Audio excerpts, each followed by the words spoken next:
Big బాస్కి వెళ్ళే interest ఏమైనా ఉందా నీకు? బిగ్ బాస్కి వెళ్ళే ఇంట్రెస్ట్ అని కాదు కానీ బట్ అంటే రివీల్ చేయాలో లేదో తెలియదు కానీ బిగ్ బాస్ ఇంటర్వ్యూకి అయితే వెళ్ళాను ఇప్పుడు జరుగుతున్న సీజన్ 8కి. ఈ సీజన్ 8గా ఇంటర్వ్యూకి వెళ్ళాను. సో ఇంటర్వ్యూ చేశారు. ఓకే, ఇంటర్వ్యూ చేశారు. మ్యాక్సిమమ్ మనకి వెళ్ళే ముందు కూడా ఒక అగ్రిమెంట్ ఉంటుంది. అక్కడ జరిగినవి అక్కడ అడిగినవి కానీ అక్కడికి వెళ్ళినట్టు కానీ ఎక్కడ చెప్పకూడదు బేసిక్గా. దానికి మనకి ఇట్లా మా టీవీలో మనకు ఒక అగ్రిమెంట్ కూడా ఇస్తారు. 99% మొత్తం అయిపోయింది, కన్ఫర్మేషన్ అయిపోయి ఉండే. బట్ నేను ఇంకా ఇప్పుడు ఎవరైతే కనుక కొంతమంది ప్రముఖులు ఉన్నారు కదా వాళ్ళందరూ కూడా సెలెక్ట్ అయి ఉండే, కానీ ఈజ్ అగ్రిమెంట్ ఆఫ్ మా టీవీ. ఓ మా టీవీ అగ్రిమెంటా? అగ్రిమెంట్ కూడా చేసి అంటే అగ్రిమెంట్ కూడా వెళ్ళి మరి ఎందుకు మరి వెళ్ళలేదు అంటే మీకు అర్థం కాదు ఏంటంటే కనుక ఇప్పుడు జరుగుతున్న బిగ్ బాస్ ఈ యొక్క కాన్సెప్ట్ ఏదైతే ఉందో యాక్చువల్లీ ఇంతకుముందు అనుకున్న కాన్సెప్ట్ వేరు, ఇప్పుడు కాన్సెప్ట్ మొత్తం మార్చేశారు. థీమ్, ఆ థీమ్కి సెలెక్షన్ ఫస్ట్ మమ్మల్ని చేసిన వాళ్ళు సెట్ కావట్లా. ఓకే, అందుకే లాస్ట్ మూమెంట్లో సెలెక్షన్స్ మొత్తం మారిపోయింది. ఓకే ఓకే, సెలెక్షన్ మొత్తం మారిపోయింది. బేసిక్గా బిగ్ బాస్ అనేది ఒక కాన్సెప్ట్, ఒక థీమ్ తీసుకుంటారు. ఆ థీమ్ బట్టి వాళ్ళు గేమ్ డిజైనింగ్ కావచ్చు, ప్రోగ్రామ్ కంప్లీట్ డిజైనింగ్ కావచ్చు, టాస్క్ కావచ్చు, వాట్ ఎవర్ మేబీ వాళ్ళు అనుకున్న దానికి మనం సూటబుల్ అవుతామా లేదా అంటే సెలెక్షన్ చేయకముందే వాళ్ళు అనుకుంటారు థీము. ఆ థీమ్ని బట్టి మనుషులు ఇంటర్వ్యూ చేస్తారు. అది అయిన తర్వాత ఇన్కేస్ గనక ప్రోగ్రామ్ డిజైనింగ్ థీమ్ మారిందంటే గనక దీనికి ఎవరు సూటబుల్ అని చెప్పేసి అని తీసుకుని రైట్. చాలా మంది అండి ఇన్స్టాగ్రామ్ లో ఫాలోవర్స్ ఉండాలి, యూట్యూబ్ లో అంటారు, అదేమన్నా ఉంటుందని మినిమమ్. అంటే నీకు జనాల నుంచి ఓటింగ్ రావాలి కదా, ఓటింగ్ రావాలంటే మస్ట్ అండ్ షుడ్ 100% ఇన్ఫ్లుయెన్సర్స్ అయి ఉండాలి, ఫాలోవర్స్ ఉండాలి. అవి లేకుండా అసలు ఇంపాసిబుల్. ఇంటర్వ్యూ కూడా పిలవరు, ఫస్ట్ ఎవరిని పడితే వాళ్ళని తీసుకోరు. ఫస్ట్ చూస్తారు, వ్యూవర్షిప్ చూస్తారు, ఫాలోవర్స్ చూస్తారు. యూట్యూబ్లో మనకున్న వ్యూవర్షిప్ కావచ్చు, ఇన్స్టా సోషల్ మీడియాలో ఉన్న ఫాలోవర్స్ మొత్తం చూస్తారు. అంటే రికగ్నైజ్డ్ ఫేసెస్ మాత్రం పిలుస్తారు మినిమం. టీవీ నుంచి కొంతమంది, సోషల్ మీడియా నుంచి కొంతమంది, ఒక ప్రోగ్రామ్ నుంచి కొంతమంది, సినిమా నుంచి కొంతమంది, అట్లాగా రికగ్నైజ్డ్ అయితే తప్ప అసలుకి ఒక అతని ఇంటర్వ్యూకి వెళ్ళబోయే ముందు అసలు నీకు బిగ్ బాస్ ఇంటర్వ్యూ దాకా వెళ్ళాలంటే ఫస్ట్ వాళ్ళ ప్రొఫైల్ వెళ్ళిపోయింది తెలుసా? ఫస్ట్ వాళ్ళ ప్రొఫైల్ వెళ్ళిపోయింది. వీళ్ళకంటే ముందు, మనకంటే ముందు మన ప్రొఫైల్ వెళ్ళిపోయింది.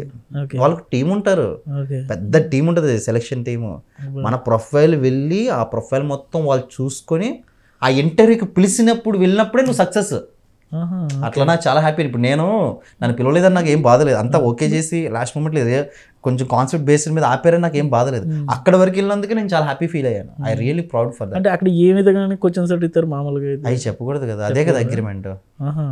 వెళ్ళడం వరకు ఓకే చెప్పుకోవచ్చు, ఇంటర్వ్యూకి వెళ్ళిన వరకు ఓకే, అదే అగ్రిమెంట్. అక్కడ ఏం అడుగుతారు ఏంటి అనేది అసలు అగ్రిమెంట్ కూడా బేసిక్గా అందులో రూల్స్ రెగ్యులేషన్స్ ఉంటాయి, స్టార్టింగ్లో రాస్తారు.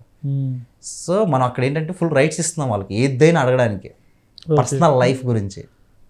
డోంట్ అబ్జెక్షన్, నువ్వు నాకు అబ్జెక్షన్ పెట్టకూడదు, నేను ఇలా అన్నాడని నువ్వు బాధపడద్దు, ఇలా అడిగారని బాధపడద్దు, దీని గురించి ఎక్కడ నువ్వు బయట చెప్పకూడదు.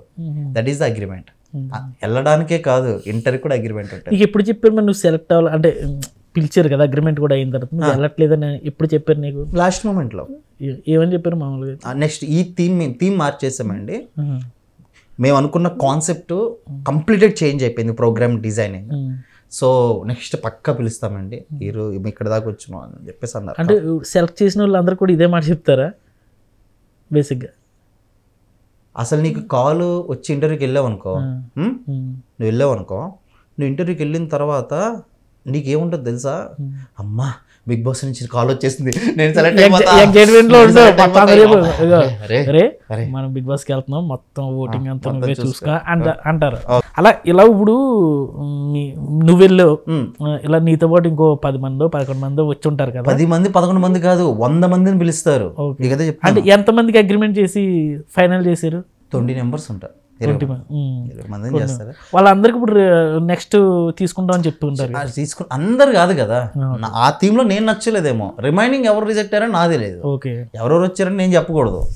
సో 100 మెంబర్స్లో ఎలా ఉంటుందంటే ఎప్పుడు కూడా నువ్వు బిగ్ బాస్ నుంచి నీ కాల్ వచ్చింది ఇంటర్వ్యూకి వెళ్ళిపోయినంటే కన్నా పొంగిపోకూడదు. బాబాయ్ వచ్చేసింది ఇంకేముంది సెలెక్ట్ అయిపోతాను పొంగిపోకూడదు. పొంగిన పాలు ఏమైతే బాగా పొంగితే కిందకు వచ్చేసి మంటలో కలిసిపోతాయి. అవునవును, అలా ఇదైపోకూడదు. తర్వాత లాస్ట్ మూమెంట్లో మనం రిజెక్ట్ చేశారు, పిలవట్లేదు అన్న కూడా డిసప్పాయింట్ అవ్వకూడదు. సో నువ్వు అక్కడ దాకా వెళ్ళడానికి నిరంతరం నువ్వు కృషి చేస్తూనే ఉండాలి. ఈ సీజన్ కాకపోతే ఇంకో సీజన్, ఇంకో సీజన్ కాకపోతే ఇంకో season, must and should try చేస్తూనే ఉండాలి.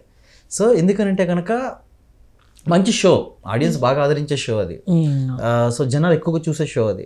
సో కాబట్టి సో బిగ్ బాస్ గురించి ఇంకా ఎక్కువ మాట్లాడితే ఇంకేం చెప్తే రెండోసారి నన్ను పిలవరు కాబట్టి ఇక్కడ బిగ్ బాస్ నా దగ్గరికి వచ్చిన తర్వాత ఇలా మాట్లాడని చెప్పి నేను అందుకే ఏం జరుగుతుందని చెప్పాను తప్ప నేను ఒక్క నెగిటివ్ మాట్లాడు, అంతా పాజిటివ్ చెప్పాను. సో ఈ థీమ్ కి నేను సెట్ అవ్వలేదు బాబీ. ఇప్పుడు సీజన్ 8కి వెళ్ళిన కంటెస్టెంట్లను బట్టి నీ అభిప్రాయం ఏంటి? అంటే వాళ్ళు ఎలా ఆడుతున్నారు అంటే బేసిక్గా బయట ఏంటంటే ఎక్కువ తెలుగు వాళ్ళు లేరు, వాళ్ళు కన్నడ వాళ్ళు ఎక్కువ ఇంగ్లీష్ అవి మాట్లాడుతున్నారు. నాకు సెలక్షన్ నచ్చలా. ఎందుకనంటే నాకు తెలిసిన దాంట్లో అక్కడ ఉన్న వాళ్ళలో నాకు తెలిసింది ముగ్గురు, విష్ణుప్రియ, మా నవీన్ అన్న నాకు బాగా క్లోజ్, ఓకే, మన డి ఫ్యామిలీ నుంచి నైనిక, ఆదిత్య మీరు ఓకే. నేను అనేది చెప్తాను అంటే నాకు రెగ్యులర్ గా నేను ఎవరితో ఇది ఉంటాను, ఓకే, సోషల్ మీడియాలో కావచ్చు వాటిలో కావచ్చు కొంచెం ట్రెండింగ్ ఉండవు వీళ్ళు ముగ్గురు. రిమైనింగ్ అందరు కూడా ఎవరు తెలియదు. సో ఇలా తెలియకపోవడం వల్ల అంటే చెప్పలేము గేమ్ ఎలా ఏ రకంగా ఆడిస్తారో ఏంటనేది. ఏదో ఒక కాన్సెప్ట్ ఉంటుంది బాబీ, ఆ కాన్సెప్ట్ తగ్గట్టు మన ఫెమిలియర్ ఉన్న వాళ్ళు నువ్వు అన్నావు కదా ఇన్స్టాగ్రామ్ లో ఫాలోవర్స్ ఈ జనాలు తెలిసి ఉండాలి, ఫెమిలియర్ ఫేస్ ఉండాలి. ఇప్పుడు నువ్వే అంటావు నాకు ముగ్గురే తెలుసున్నారు, మిగతా వాళ్ళు ఎవరు నాకు తెలియదు అన్నావు కదా.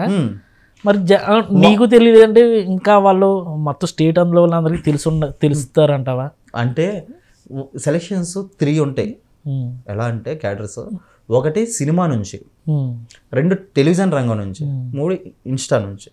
టెలివిజన్ నుంచి ఏమొస్తాయి సీరియల్స్ వాళ్ళు, సినిమా నుంచి సినిమా యాక్టర్స్ కొంతమంది ఫేడ్ అవుట్ అయ్యి మంచి ఇది కోసం చూసుకునే వాళ్ళు అవకాశం వస్తుంది. తర్వాత ఇంకా మన టీవీ ఇండస్ట్రీ నుంచి మన జబర్దస్త్ వాళ్ళు వీళ్ళు డి వాళ్ళు అలా ఉంటుంది. కానీ ఇప్పుడు వాళ్ళు ఎవరు లేరు కదా, తక్కువ కదా. అదే నేను చెప్తుంది.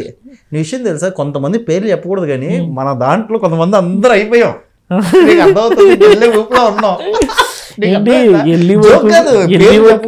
వెళ్ళే వరకు కూడా నన్ను ఎంతమంది అడిగారు తెలుసా, ఈ సీజన్ కి ఎవరెవరు వెళ్తున్నారు ఏమో నాకు అసలు తెలియదు. అసలు చాలా ఆర్పిఎన్ పేరు వచ్చింది, రియాజ్ పేరు వచ్చింది, నరేష్ పేరు వచ్చింది, సద్దాం పేరు వచ్చింది, చాలా వేణుస్వామి గారి పేరు వచ్చింది.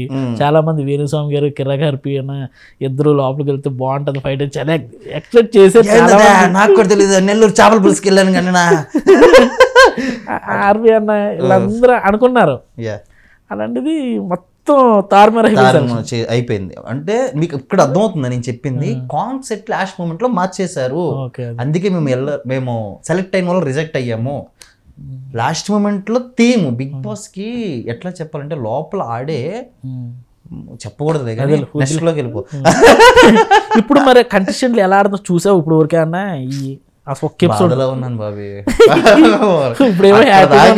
పేమెంట్లు మాట్లాడుకొని అన్ని అయిపోయి ఎట్లా ఉంటుంది చెప్పు బాధ. నెక్స్ట్ ఇయర్ కి ఇంకో 50,000 పెంచుతారులే రిమండేషన్. నువ్వు గోదావరిలో వెళ్ళాలి, నువ్వు కూడా రావాలి కదా మరి. సరే, ఎంతవరకు చదువుకున్నావు నువ్వు?